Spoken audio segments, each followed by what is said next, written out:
Welcome back to Mac.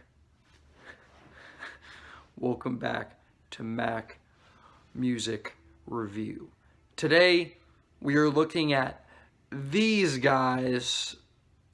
These guys. Is it this or this? This run the jewels. Run the jewels. Killer Mike, LP, dynamic duo. They're awesome and they're very consistent. So consistent, in fact, that every single Run the Jewels album and Rap Music by Killer Mike is featured on my best of the year lists, either on the top 10 or in an honorable mention for the past, from the years 2012 to 2020, because they've been making music, or Run the Jewels has been making music from 2014, or 2013 to 2020, I believe, is the dates. But yeah, they're pretty consistent, and so it's a little bit difficult to rank their stuff, specifically ranking between the second best and their third best. That is a very, very, very difficult spot, and I could fluctuate on that when we get there. But their worst and their best to me are fairly clear and easy for me to rank. But the other two are a little bit tricky. Here we go. Number 4, the worst Run the Jewels. And when I say that, I just mean it's their least polished, it's their least ambitious, it's their shortest. I think it's their shortest. And it has some really great songs on it. DDFH is awesome.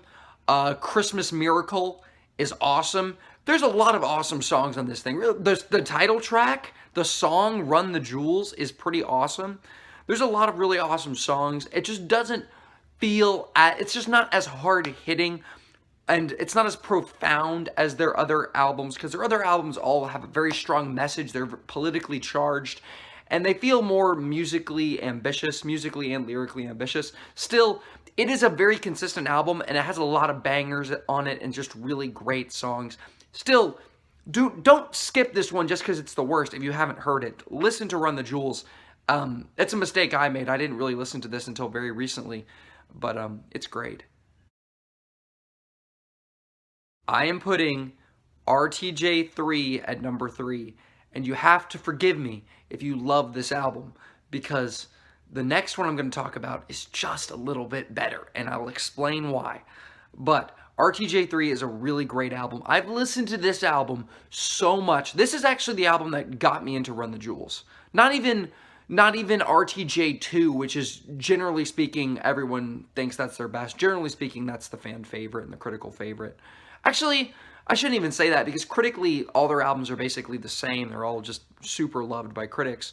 But RTJ2 seems to have a special place in people's and critics' minds and on year-end lists and stuff.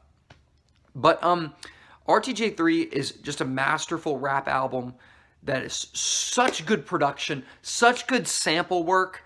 I mean, it's just so cool. It's one of those albums that's so just neat and cool that you just have to come back to it over and over again. But it's not as hard-hitting as the next two albums that are going to follow this on this list, on this ranking. But it's still a really great album. RTJ4. I know, it just came out a year ago, and let me tell you, it was the album of my summer. Even though it's number 10, it was the album that really got me through summer. The album that literally, and the summer, this could use a little bit of context. This might add to it. I worked at a Christian summer camp, and they take your phones on the weekdays, and you only get it on the weekends.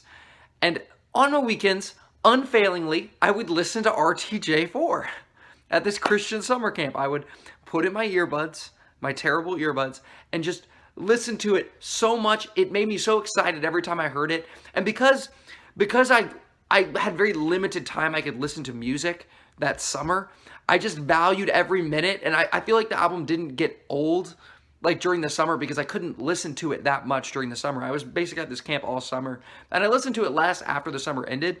But it's really great. It was the album of my summer. Even though it wasn't my favorite album, it only ranked at number 10 on my best albums of 2020. It's still an awesome album, extremely relevant lyrics, a little bit too relevant, a little bit too on the nose, you could say. It hits a little hard, but it also has some really fun songs like Ooh La La and the one with 2 Chainz, Out of Sight. And it's got stuff like Pulling the Pin and A Few Words to the Firing Squad. Just very jarring shifts in tone, but they all work very well. It is a masterful rap album. RTJ 2 is so good. It's such a good album.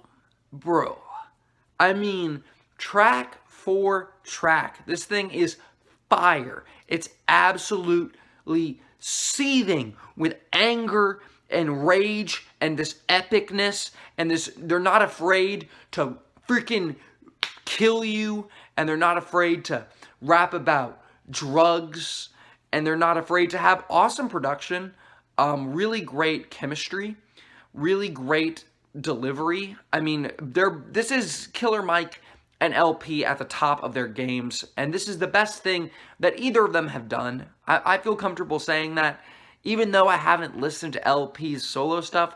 I just feel like without Killer Mike, it wouldn't really work. Like, I don't know. I can't imagine LP's solo stuff. I haven't really listened to it. I can't really imagine it being nearly as good as the Run the Jewels stuff. I don't know. I feel like it'd get a little bit tedious over time. Just him. But yeah, this is an awesome album. Jeopardy, Angel Duster is just awesome. Lie, Cheat, Steal, Crown, All My Life, Close Your Eyes. It's so many great songs. This is an amazing album. That's all I got. How would you rank the Run the Jewels albums?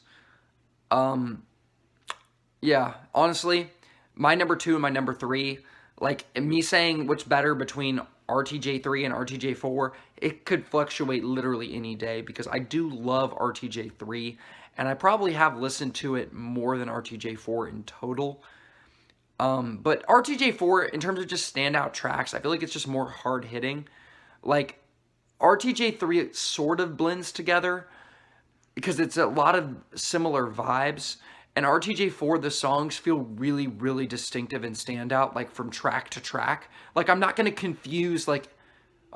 generally speaking, you wouldn't confuse 2 tracks from that when I feel like you could sort of, in your brain, mesh together 2 or 3 songs from RTJ3.